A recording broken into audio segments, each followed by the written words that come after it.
मेरा पहला सवाल है कि 370 को लेकर आप कितने सीरियस हैं, आप उसकी बहाली के लिए कितने सीरियस हैं? क्योंकि यहाँ एक अब ज़ोर शोर से प्रचार में लगे हुए हैं, कांग्रेस में थे गुलाम नबी आज़ाद, उन्होंने इसमें कहा कि कुछ पार्टियां यहाँ सपना दिखा रही हैं लोगों को, हकीकत से बिल्कुल दूर है बात। एक है पार्लियामेंट का रूट, एक है सुप्रीम कोर्ट का रूट। तो सपना देखना और दिखाना कोई मना नहीं कर सकता, मना नहीं कर, दिखाए देखे, लेकिन हकीकत है आज आर्टिकल 370 को 3 साल 1 महीना हुआ, सुप्रीम कोर्ट गए हुए लोगों को 3 साल हुए। 3 साल में माननीय सुप्रीम कोर्ट ने अभी पहली हियरिंग नहीं की।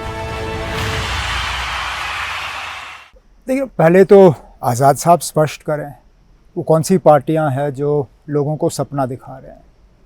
हमने लोगों को कोई सपने नहीं दिखाए, हकीकत लोगों को सुनाया।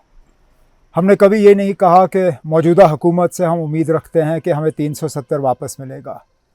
यहाँ तक कि मैं ये कहूँ कि अगर कांग्रेस की भी सरकार बनती है तो उनसे भी हमें कोई ज़्यादा उम्मीद है नहीं। लेकिन हम ये ज़रूर कहते हैं कि हम अपनी लड़ाई जो है सुप्रीम कोर्ट में लड़ रहे हैं, वो लड़ने का हमारा बराबर हक़ है। तो इसलिए आज़ाद साहब से मेरी मोतबाना गुजारिश होगी कि वो इस तरह सबके ऊपर कीचड़ ना उछालें। 3 साल 1 महीने हो चुके हैं, सुनवाई कोई हुई नहीं, आगे भी नहीं दिखाई दे रही कि कोई सुनवाई होने वाली है। कहाँ से फिर आप ये बात कर रहे हैं सुप्रीम कोर्ट? मैं ये नहीं कहूँगा कि आगे सुनवाई नहीं होगी। जब से नए चीफ जस्टिस आए हैं तब से अचानक उन केसों की सुनवाई हो रही है जिनकी लोग उम्मीद नहीं कर रहे थे। और कब तक मौजूदा हुकूमत सुप्रीम कोर्ट के पीछे छुपेगी? आज नहीं तो कल इस मामले पर सुनवाई होगी। और मैं मान के चलता हूँ कि इस देरी से मेरे हौसले और ज़्यादा बुलंद हुए। अगर हमारा केस कमज़ोर होता, आप मान के चलते कि मौजूदा हुकूमत सुप्रीम कोर्ट पे दबाव डालती और कोशिश करती कि जल्द से जल्द इसमें सुनवाई शुरू हो। सुनवाई अभी तक शुरू नहीं हुई, इससे मैं मान के चलता हूँ कि हमारा पहलू, हमारा मौक़िफ़ जो है उसमें ज़्यादा वज़न है और हुकूमत जो है वो डर रही है। ज़मीनी तौर पर पॉलिटिकली आप इस पर कुछ करने की सोच रहे हैं, कुछ करेंगे? किया, पॉलिटिकली भी हम फाइट कर रहे हैं। लेकिन अगर पॉलिटिकली आपका मतलब ये है कि हम जाके सड़कों पर एहतजाज करेंगे, माहौल बिगाड़ेंगे, यहाँ के नौजवानों को गुमराह करने की कोशिश करेंगे, यहाँ माहौल बिगड़ने में टाइम नहीं लगता और माहौल बिगड़ते ही यहाँ लोगों की जो है मुसीबतें बढ़ जाती हैं, वो हमसे नहीं होगा। अगर आप सड़कों पे उतरते हैं तो क्या नौजवान गुमराह हो जाएंगे? बिल्कुल, अगर आप माहौल बिगाड़ने की कोशिश करेंगे इस मुद्दे पे तो नौजवान गुमराह ही होगा। अगर आप नौजवानों से कहोगे कि आगे निकलो, पत्थर फेंको, आपको 370 वापस मिलेगा, ये वही नौजवान है जिनको इससे पहले कहा गया था कि आप पत्थर फेंको, आपको आज़ादी मिलेगी। नहीं मिली। और मैं ये मान के चलता हूँ ना, आपको पत्थर फेंकने पे आपकी 370 वापसी की कोई उम्मीद ना रखें, आप नहीं मिलेगा आपको। मेरे ख्याल से हर पार्टी के लिए ये चुनौती रहती है। कुछों के लिए ज़्यादा, कुछ पार्टियों के लिए ज़्यादा। हम 1-2 ऐसी पार्टियां हैं जिनका दोनों तरफ से आज हमला जो है बराबर है। हमें पाकिस्तान वाले तो कभी मानते नहीं थे, आज इस तरफ वाले भी हमें हम पे कोई एहसान लगाए बैठे नहीं हैं।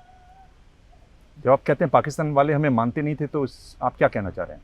मतलब ये कि उनकी पूरी कोशिश रही कि हमें मिटा दिया जाए। आप देखिए 90 से जब यहाँ बंदूक शुरू हुई, सबसे ज़्यादा अगर किसी एक सियासी पार्टी को उसका निशाना बनाया गया वो नेशनल कॉन्फ्रेंस है। लेकिन आज अगर आप देखें तो गवर्नमेंट ऑफ इंडिया ने भी कोई कम कोशिश नहीं की हमें मिटाने की। तरीके उनके अलग रहे होंगे लेकिन मकसद उनका वही था।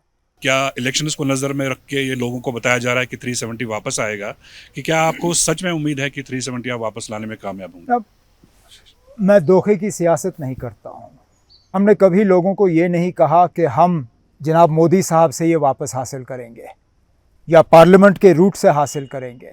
सुप्रीम कोर्ट में सुनवाई जब शुरू होगी हम वहाँ से इंसाफ हासिल करेंगे। मुझे बताइए ना, इसमें क्या धोखा है? क्या मजबूरी है मेरी, बताइए। मैं अभी आपको बताती हूँ कि मैंने।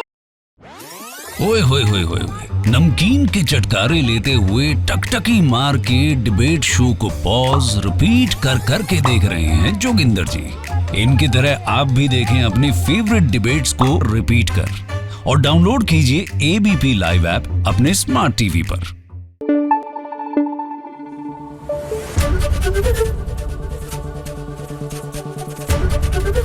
एबीपी न्यूज आपको रखे आगे।